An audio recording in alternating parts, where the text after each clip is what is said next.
We're live. Yay. Live recording.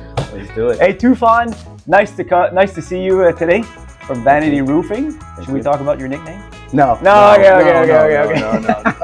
Some stuff we keep for Yeah, off we camera. keep that for off camera. Okay. Deal. So no, thank you for coming in. Obviously, Thank on you the for DORE having me. Podcast, we try to have people on that are in business and that serve the real estate market in some way, shape, or form. So we thought that you'd be a great guest to have on. I mean, we've DORE Property Management has been dealing with your company for, I think we were trying to figure out since COVID. I think just before COVID. So I think maybe 2019. Okay.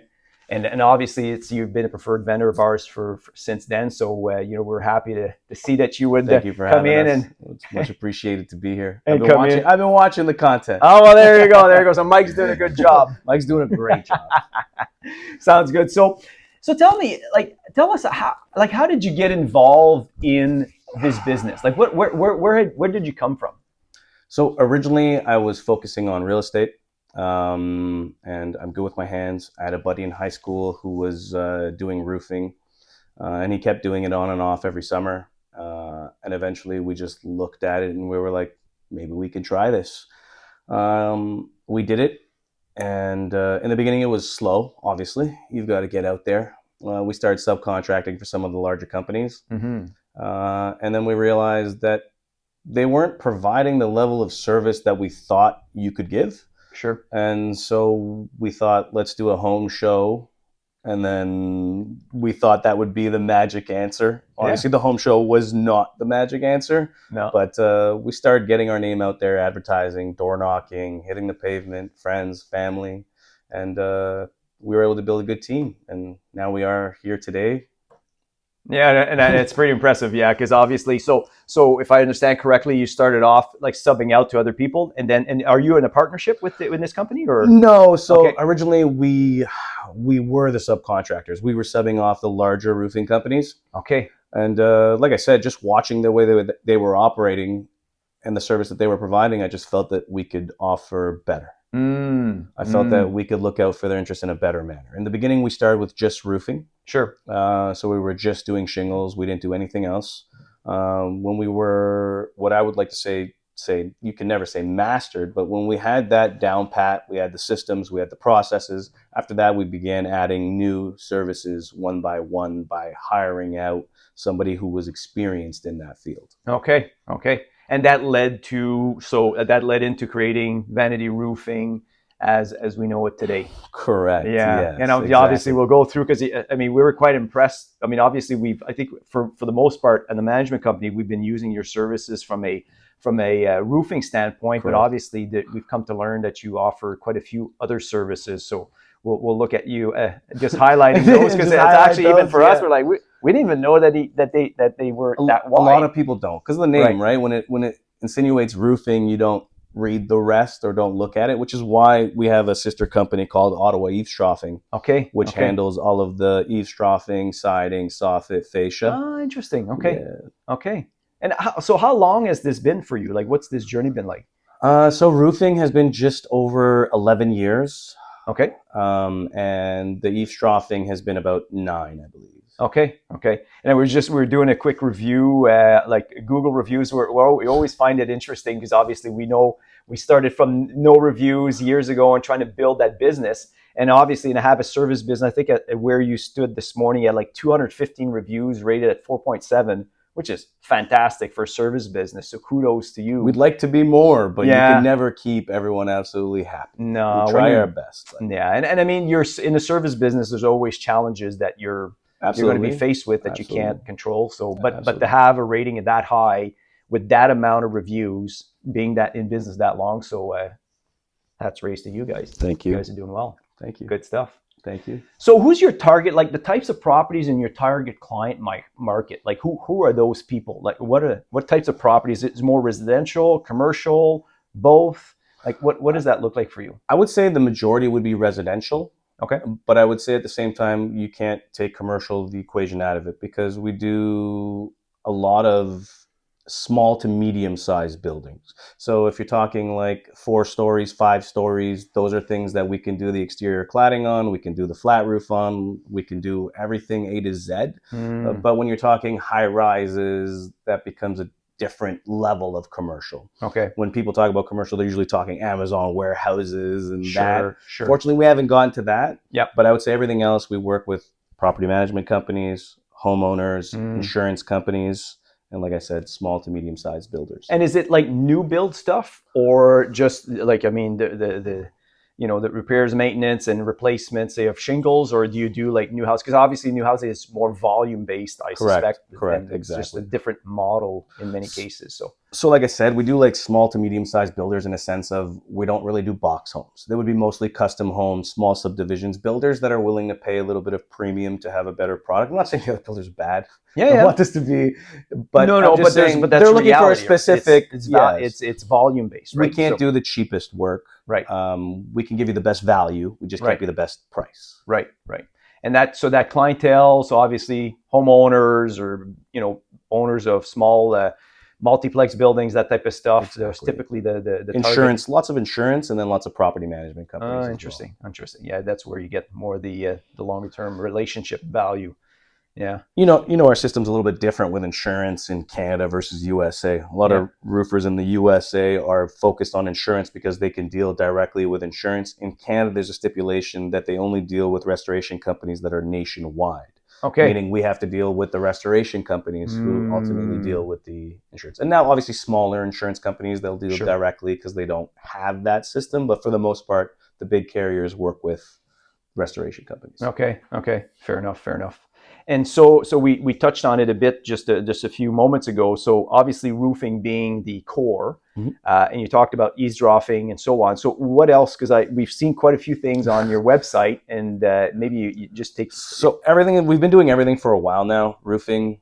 When I say roofing, I mean shingles. Yeah. And then flats. We do carry the open flame insurance, which not everybody does. Okay. So that's like flat roofing. That's flat roofing with a torch on, exactly. Okay. 2-ply mod. The insurance on that is a special insurance, I believe. Correct, right? yes. It's quite expensive too. Correct. Do you guys have to be licensed to apply that product? Or? You don't need to be licensed, but you do need to have your propane ticket. You do need to have, obviously, fire safety equipment on site. It's totally a different thing, which is what helps the small to medium-sized builders when you're looking for somebody to handle the A to Z.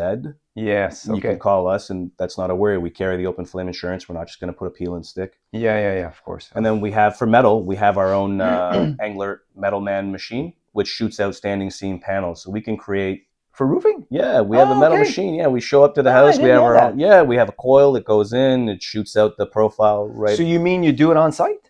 Yes, we can fabricate metal panels right on site. Interesting. For metal roofing? Yes. Oh, I didn't know that. Yes. Okay. Is there a lot of a demand for that? So metal is obviously expensive. Yeah. I feel like the people who want metal take metal. Yeah. Because if you're looking at it from in terms of justification financially, you can't justify metal. But if you're done with shingles and you want metal and that's what you want, then you can justify it. And I mean shingles, so I mean obviously your typical 15, 20, 25 year lifetime warranty shingles as opposed to metal. Like what is the lifespan? What's the difference? Like how do you sell one versus the other? Obviously. So I'll say the new architectural shingles, which replace the old organic shingles that have now been discontinued, the 3-tab per se. Yep. So those shingles used to get like, let's say 12 to 15 years. The newer shingles, in my opinion, will get 20 to 30 years. Okay. The architect, as long as they're installed properly. Sure. And then metal, if you go with Americana or what I want to say is exposed fasteners. Yep. Obviously, that system is not going to last more than 20 or 30 years without the screws being caulked, replaced, something. But a standing seam metal roof, which is the profile we actually fabricate and install, those are like 50 to 100-year roofs. Like they don't have any reason to leak except for by the time rust happens, right? Which is interesting. Huh. Yeah. No, that's and what about what about like noise? I mean, if it's raining or whichever, shingles as opposed to metal.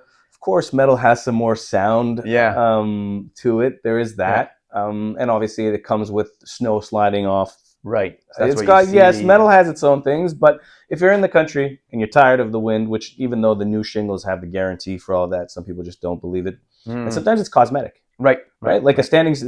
in my opinion, the nicest roof is a standing seam metal roof in black. Like, that's just my.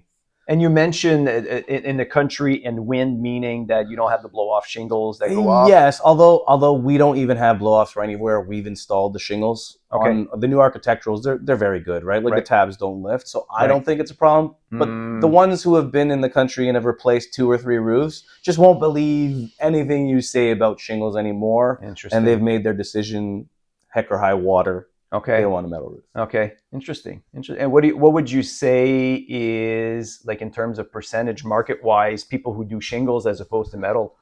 Is it like a 90-10? I would say 90-10. 90-10. Is that right? That much? At best 80-20. Okay.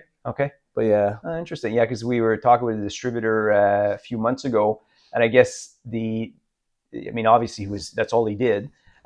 Mind you, it wasn't seamless. I don't think they were building it. I think they were actually installing panels, but they were talking about having to have it the roof painted every so often. So obviously, because you get the sun on it. I mean, how does that work for fading? So it depends on the manufacturer of the coil. So most coils are a 15-year color guarantee. Okay. But I mean, for the most part, even when it does fade, it's not like catastrophic fading where you're like, oh my God, this looks hideous. After 30, 40 years, yes. But in the short term, no. Right. You can justify a metal roof, like you own a property downtown.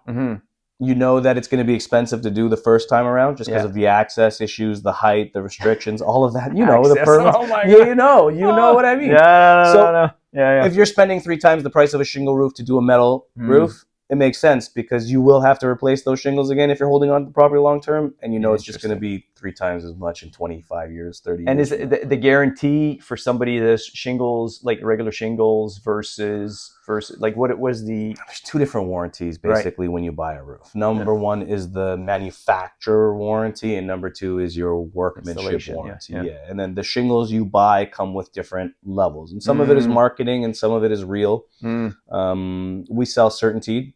For the most part. Certainty comes with a 50-year registered warranty as long as you're certified. Sure. So just like any business-wise, I think the shingles are going to last 35, maybe more. But what I do know is they're banking on the 1% of people who actually keep their receipt and live in that house for 50 years. Yeah, fair enough. Right? Like fair it's enough. just numbers. No, that's good. Sounds good. So obviously, and then you mentioned, obviously soffits and fascia as well. Correct. Do you install or do you just repair or replace? Like, what is that? We do full. So when we're working with a builder, we'll do the roofing, the siding, the soffit, the fascia, everything, the cladding, outside. A to Z to make it. No the only brick. thing, correct. The only thing we don't do is we don't do masonry, we don't do stucco, and we don't do landscaping. Interesting. Everything else from the build we can coordinate. Interesting. And basically make it seamless for them. Because coordinating 5 trades, and then everybody blames the next guy, or like, oh, this is not my problem. I'm going to do my job, and that'll be the next guy's problem. When you work with one, almost seems like you've done this before. Yeah. It's just it makes life easier. We give the bid, and then they're happy, we're happy. Can't blame the next guy. It's all your fault. Right. It's all your fault. When in doubt, it's your fault. It's your fault. Then we can start resolving the issue. That's it, exactly. Oh, that's good. Okay, so I guess obviously I'm glad because the team's going to need to know that part, because I think even for us at Doré, we only had one part of your services as registered as preferred vendor. So it's good. I think we'll have to readjust. We can talk about it after. So. Absolutely. I would love to. Yeah. No, that's fine. And also, obviously siding, exterior, you talked about. You also, on your website, you have blown-in attic insulation. Yes, we do insulation. We have a partnership with Ottawa Installations. We've been friends for 30 years, almost 25 years. Nice. And we can do it all. So we don't put any markup on him. It's literally, if you come to us or you go to him, it's the same price. You're just servicing that correct. Same We're making sure that our clientele is taken care of. Yep. And they're happy and we're happy. No, that's great. And obviously, eavesdrops and leaf guards, that's all done through your that's all company? through us. That's all done through us. It's all the same. So typically through the season, we run about 16 crews a day. 16 crews a day. And how many guys? I would say it's usually about 4 service techs. Wow. And then about 5 shingle crews, 1 flat crew, 2 to 3 gutter crews, and the rest are siding crews, about 4 of them. Okay. All for repairs. No, this is all throughout. For repairs, it's just the 4 guys, the 4 service techs. Yeah. Now, if the repair is larger, obviously, you'll get one of the siding techs to come help out, or the roofing tech, and obviously coordinate. But obviously the service techs have to be able to do both. Yeah, you can't just be able to do shingles as a service tech, because there's so much more intricate stuff that comes into it. Yeah. And so no, that's good. That's good. Yeah. So you're not looking for things to do every day. No, we're not. No. This year, I'd like to say we're slow. I know the guys were like, "What do you mean? It's busy." But 2025 is not. No, it's an interesting year. It's an interesting year. Yeah. Well, I'm involved in multiple businesses, and it's interesting to see that everybody kind of feeling the same flow, where it's just off a bit. Not necessarily bad, not necessarily good, but off from what we're kind of used to. So it's interesting. I think you're like me. You like being busy. You like the chaos of course. of it. So I like it. So I kind of miss it that it's not. But then I'm told that you should enjoy the moments like this where we're not in that. Right? Exactly. Because the insurance we tell ourselves that, but we're never correct. I got buddies that work for restoration. They do adjusting work, and they're like, I'm loving this, and I'm like, why? And he's like, man, for every year from 2017, we've been getting hammered. Yep. He's like, so to have a break finally from last year to this year is nice. Yeah. I'm like, no. I'm with you. No breaks. Hey, Mike. No breaks. Okay. I want to make sure he's paying attention. He knows. I want to make sure he's paying attention to what we're saying. Sure. And obviously, I mean, most of these services are seasonal based. And what I found interesting was the fact that obviously you guys will deal with ice damming, removing snow off the roofs. So you're keeping your crews busy all year for the most part. So like I said, when you're running 16 crews, it's hard to keep everybody busy during the winter. So for the most part, we keep the guys who have been there long term and the guys that still want to work. Some guys are happy with their layoffs. Okay. And that's fine. I'd say in terms of production, we're probably down to 40%, 30% of spring, summer, fall. Okay. But we keep them busy year round. We have to. Those are 12 months a year. Yeah, no, of course. Weather is 12 months a year. Exactly. We've got to try. Exactly. And I mean, obviously you have emergency services. So is that cover like you're on 24/7? 24/7. Interesting. 24/7. Even Christmas holidays when everybody else closes, all the staff is off. Right. I personally take the phone for that duration. Yeah. Good for you. Because it's not just the emergency. Some people think it's about money. Right. It's not that. It's this. Sometimes it's your own roof that can be leaking, and you're responsible for the damage. So you better get there as quick as you can to make sure that you minimize damage. Absolutely. Right. So we've got to stay open. No, absolutely. And I mean, obviously, we go back. I think a couple of years. There's the retro in Ottawa. 2022 at the was that the long weekend of May or the weekend before? I think, but there had been. And I mean, obviously, I remember us here at the office. It was crazy. I was working from a Starbucks parking lot. Yeah, it was everywhere. Like there was a lot of them. So roofing companies were really. We were in demand. You were in high demand. We were in demand. But I think that's what's affecting exterior trades this year more, like roofers and more than the other trades, is because the roofers have been so spoiled, right? Like 17, 18, 19, 20. Every year we had a great windstorm, and in 22 we had the Doré, leading to a lot of 3-tab shingles being replaced prematurely, which I think has affected overall the roofing season this year. Sure. Yeah, so we haven't had, but we're still early in the season. Correct. It's still busy enough, but I mean, it's not... It's not 22. No. 2022 was, and I remember here in the East End, there's a tornado that hit the Ottawa River and then crossed over, and then there were some places where it actually ripped off roofs. It was the brand from Bourget. We did so much from Bourget to Dunrobin. It was everywhere. Yeah. You couldn't, like, there wasn't an area that wasn't affected in my opinion, some way, somehow. Yeah, and keeps you guys busy and something to do. Hey, it was, that work carried over from May right to almost the start of 24. Yeah, no. It's unfortunate, but that's the nature of the beast thing. So if somebody's listening in and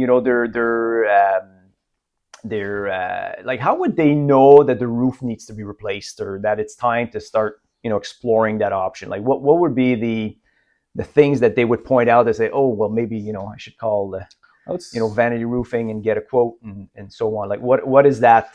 What are those things, those markers that they could look at? I would say the typical things are going to be the obvious. Number one, are your shingles curling? Number two, do you see granules in your gutters? Yep. Do you see granules at the bottom of the downspout? Mm. And overall, if your roof is 20 to 25 years old, you should at least have a free inspection. Sure. You should at least know where you stand. Right. Caulking, no warranty covers caulking, and caulking is usually only good for 5 years. Okay. 5 to 10, let's say. Okay. So getting a roof tune-up really prevents that Mm-hmm. from becoming an issue and having to change the roof prematurely. So as long as you're staying on top of it and you get it looked at, you're able to extend that life and at least hold on to the roof for a little bit longer. No, yeah, fair enough. So if I'm understanding you correctly, if it starts raining in your house because there's some shingles that have been popped off for a few months, that's too late. I would say so, but I would say if it's if it starts leaking inside your house and you're on the ground floor in a 2-story, it could be the bathroom. Yeah, it could be something else. It doesn't mean it's a roof. Okay, fair enough.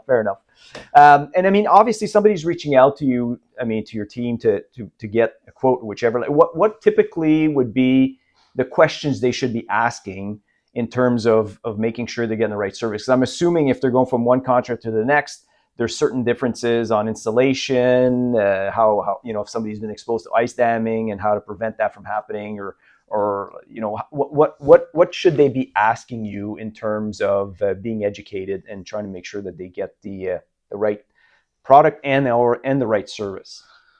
I think number one, if you're talking to us directly, it's just being transparent. Yep. Do you plan to keep the home for longer than 20 years? Because that could affect the quality that you want installed. Correct. So if somebody's saying, I'm planning on selling my house in the next couple of years, then you may not invest in a metal roof. Correct. Whether it's a metal roof or the premium shingle brand with a registered 50-year warranty, it's not necessary if you're just looking for 10 to 20 years of peace of mind and you're not staying there. You don't need to spend the extra money. As long as the roof installed properly, even a builder grade shingle will last you that amount of time. Okay. Number one, if you're having issues with leaking, you need to bring that to whoever you're talking with attention. Let's say hypothetically you have a leak once a year during the thaw for ice damming. But you don't mention that it only happens during a certain time. You say it leaked once. Right. Then but it's important. I think let's go deeper into that, because I think some of the people listening in may not understand what that means. So ice damming, but just go just a bit deeper, because I think somebody listening in say, what do you mean? Like, it leaked once, but not necessarily understanding that there may be certain things that. Okay. Right. So I'll just dive into. I'll bring in ice damming. So number one, ice damming is a phenomenon. Yeah. It's caused by ventilation and insulation, and not necessarily your roof shingles. Sometimes there are roofs we just replace. And, let's say it had a corner of a wall and the customer says it leaks, but didn't mention that it was in the winter, just said it leaked recently and we're thinking it's rain. So we fixed the ice and valley, we put the flashing in, we've done our portion of the roof. However, shingles are not waterproof, they're water resistant, meaning they can still leak if water backs up. Right, so if your tabs are like this, then the water can go this way, obviously. Correct. And what would cause ice damming?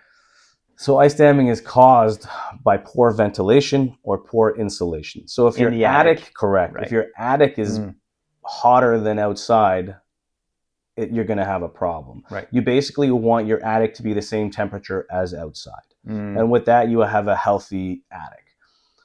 You want to make sure that the bathroom fans are actually venting out of the home and not into the attic space, which happens quite often. Just in the correct. Attic. Sometimes they went to the soffit. The soffit's blocked, and now it's because they had a soffit vent.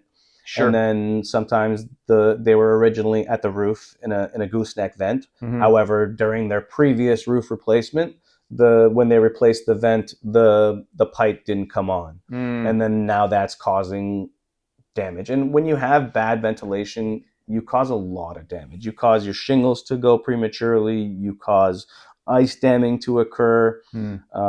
Just not good. Yeah, not good. Yeah, but that's important. And I mean, and correct me if I'm wrong, but also I forget what the name of that product is, but that roll of black. The roll that's ice and water shield. The ice and water shield. Yes. So obviously, if somebody's exposed to that, perhaps you put a second layer or second level, or what do you? No matter what. So here's the thing: if you have a low slope area, and You've tried ice and water shield. Ice and water shield is not perfect. And same with Grace. So if we run into a roof that has a dead valley or something that's bad, we tell them usually we can try with Blue Skin with a Grace product, which is more premium. Not a very big price Blue Skin difference. underneath the shingles. Correct. Sometimes in certain areas, you just want to make sure. 9 out of 10 times that will solve the problem. But if it's too low slope, then we like to recommend to do the torch on. Okay. However, with a torch on is much more expensive because of the liability. Sure. And number two, just to do, let's say we do 10 minutes of torching, we still have to stand there for 2 hours and do fire watch and record Make it. sure it doesn't catch a fire. So that's billable. Right. So we don't want to necessarily jump right away to flat, but if they're like, listen, I don't care, I want a bulletproof, I don't want to deal with this again, we're like, listen, you're going to need to put a 2-ply on this because it's the only system that's actually waterproof. Right. You could have a swimming pool on it and have no issues. Right. Yeah, whereas the other options, so somebody's exposed to that. There's other options than just basically replacing shingles. It could be you could be preventive in your approach. So, I mean, obviously, I'm assuming whoever goes on site for your crew would be able to identify and make those comments or suggestions. For dead spots, absolutely. For the problem is with attic ventilation, unless they ask for a specific check, we don't really do it. And most roofing companies don't really do the home energy, right? Like its home energy audits are its own thing. Right. So unless you do a full test to see where the leaking is occurring. But the home energy audit, you mean for leaking? No. Okay. For solving the problem of an ice dam or just heat loss in general. In order to solve that problem efficiently, you have to do the attic portion. Right. And to know that, you have to have the guide to tell you. Now, if it's a specific area that you know and it's on the roof, then that's fine. But sometimes it's from a window. Right. Yeah. And people are assuming because it's coming in from the top of the window at that second story that it's a roofing problem. And then you fix the attic and then it's actually coming in from that top of the window where it meets. Right. So it's tricky with water always, right? It could be coming. It's almost better off. I mean, it's almost better off, I'm assuming, for you guys if you actually see the problem live and then be able to make the corrective measures, I would assume, right? That's exactly. Because if you're looking at a problem that occurred 6 months ago, not understanding the source of that issue, not knowing if there was ice damming, not knowing if there's any other issues, then it's tough. You kind of you're assuming based on most and then common practices. You could be leading the customer down spending money they don't need. So usually you got to have that communication of what's happening. But let's say hypothetically, when we're getting into that part of the year where it's cold enough where you see frost, we can look at your roof when there's frost and tell, hey, look, major heat loss here. If it's not an issue yet, it'll be an issue in the future. Right. So there are some signs. It's just not every time. Right. And if you're calling, and it's a buildup. Like, I mean, obviously, like ice damming doesn't happen typically overnight. No, and we've got to get enough snow, and then it melts, and it the cycle the cycle's got to be bad enough. We've got to get enough snow. Obviously, this year we had a ton of snow. I think the year before wasn't as bad, but still we had. And there's years that you don't get any, and there's nothing. Right. I love those years. I hate my worst is my worst is I love. He says I hate nothing. No, but that's good. But obviously, obviously, I'm putting myself in your shoes. If you're going there and asked to correct an issue, not knowing what the source of the problem is, or having the opportunity to see what the issue is, so it's good for anybody listening in that if they have an issue that they think is related to that, even though it's in the middle of winter. And they say, I can't change my roof. Mention more details of what you're looking at. Yeah, or I would even say if you have a leak in the winter, understanding you can't replace your shingles in the winter, perhaps get you guys to go on site and see what the issue is. And then afterwards, if you're getting it done, you could correctively provide the solution. Right? Let's say hypothetically, there's a customer who has a problem with the roof and let's say it's an ice dam. Yeah. So we go there, it's an ice dam. First thing, number one, when you have an ice dam is to at least remove the snow that's there to minimize future ice damming. So number one, the preventative is to remove the actual snow from the roof before it turns into an ice dam or before it continues freezing and thawing and freezing and thawing. So number two is from there, we know that there's some kind of loss from the floor to the attic. So either you don't have enough insulation or there's a pipe leaking there. So we can determine that. But if you come to us in the spring and had a leak in the winter and we look at the area, we can't assume it was an ice dam. No, exactly. Now, obviously, what I meant when I hate earlier is I hate when we do a new roof this year, Mm-hmm. and then during the winter they have their first ice dam, and they're then like, "You did my roof. right. I've right. never had this problem before. That's fair. Yeah. Why is Right. my roof leaking?" That's a Right. tough Because conversation. the ice and water shield is what, 3 feet, 4 feet? 6 feet standard in renovation. How many? 6 feet. So it's 6 feet. Okay, yeah, 6 so feet from the the edge. bottom of the eave on the valley is 100%. That's Interesting. the norm Okay. for Ottawa's market. Okay. Standard is 6 feet for Mm. renovations or custom builders. So it'd have to be pretty aggressive ice damming to get. I mean, if you have 6 feet of ice and water shield, that means it's built up like fairly high, Correct. right? Yes. It would be pretty aggressive. Okay. Correct. Yeah. Yes. That's fair. That's fair. No. Depends on the slope. You have Yeah. a 10, 12 roof like this, Yeah. you're not going to have any ice No, it's damming not gonna probably. happen. That- But if you got a low slope roof, it's Yeah, because then obviously that makes a lot more of snow sense. snits. Yeah, No, exactly. that makes a lot of sense. No, I think anybody listening in, I think there's some good nuggets there to keep track, especially if somebody's experienced any issues that they think is related to the roof, even if it's happening in the winter, then maybe Then they can be like, beneficial yeah.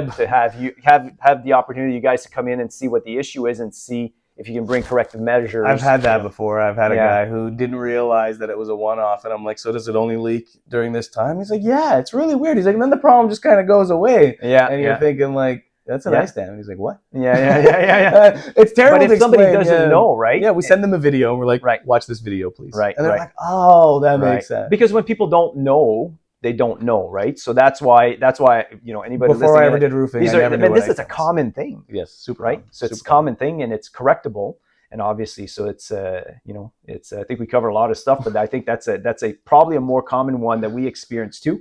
That Of course, you guys are property manager all the time, and you're like, "Well, yeah." Yeah, and then and you're trying to bring corrective measures to the table. So it's good because I don't think we realized that the blown-in attic insulation was something that could be offered through your services. So that way, if that was if that was an issue for ice damming, perhaps there's an opportunity there For us to reassess that part in order to prevent the ice damming from 100%, occurring in the later 100%. later years. So We try our best to, like, when you do all the attic work, Mm. you're basically 90, 95, 98% to be able to do that.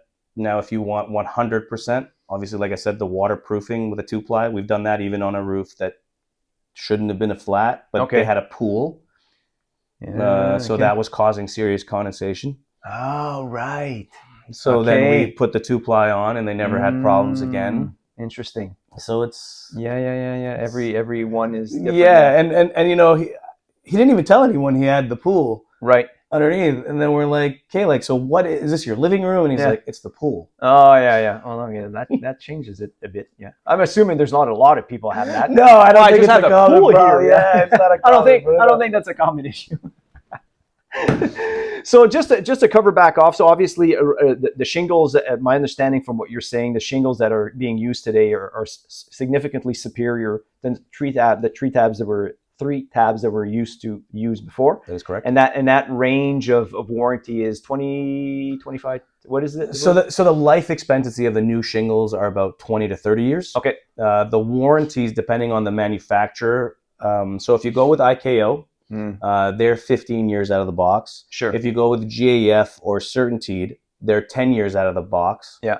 But if you go with a manufacturer certified roofing company, they can offer different packages. Okay. So for us, we can offer a 5-star warranty that covers 50-year full roof replacement, 25 years even on But work. 5 years, that a warranty that comes from Vanity or from the supplier? 50 years from the manufacturer. From the manufacturer. Okay. Direct. So we register it. We pay. Obviously, you have to pay to register. Of course. Paying to register the warranty, using all of their products, you get 50-year full roof replacement, 25-year workmanship. Okay. And then I believe GAF has a similar thing. They call it Golden Pledge, I believe. Okay. I think their workmanship might be 20, but Okay. overall 50-year full non-prorated aggressive, warranty. actually. Correct. Yeah. But IKO is 15-year non-prorated. The remaining 35 is prorated. Okay. Meaning it diminishes with Yeah. value. Correct. Yeah. Yes. Depending on the amount of Correct. years. Yeah. So you don't get the same warranty at 10 than you would at 20. No, or whichever. whereas the other guys are offering it with. Sure. But like I said, in my opinion, I think it's mostly because only 1% of people are going to be in the same house for 50 years. Right. With all the... Well, I think that's a key question that you alluded to at the beginning. if you have the ability to have a discussion with the owner of the property and trying to get an understanding of what how long they want to keep it or what they want to do, you may be able to direct them on the type of product that they should or should not take. But honestly, yeah, I'd say 8 out of 10 shingle roofs we sell come with the 50-year warranty. Sure. Most people want it because the price difference isn't huge. Okay. So they usually go with that. But nonetheless, if it's a short-term hold, then they're like, why would I? And it also depends the size of the roof as well, right? Like you get a bigger roof, small amount, compounds becomes a larger amount. Of course. No, that makes a lot of sense. So Tufon, we covered a lot of stuff today. We did. Yeah, we did. I think we did okay. Yeah, I think we did well. I think we did okay. What was that saying? We're amateurs, but we charge like professionals. That's it. No. That's it. So if anybody wants to reach out to you or your team, what's the best ways? Through the website, the phone? Like I would say sending an email, either contact@vanityroofing.ca or service@vanityroofing.ca. Or just going on the website, www.vanityroofing.ca. Yeah, no, that's great. And I think anybody listening in, go through because I think it's quite impressive. The website, you guys did a good job, and obviously it covers a lot of the services that even us using you weren't necessarily aware how wide the types of services that you offered. So, hats off to you guys and your team. I appreciate it. Thanks for having me today. Thank you. Great. Thanks, Mike. Thank you. Appreciate it. Thank you.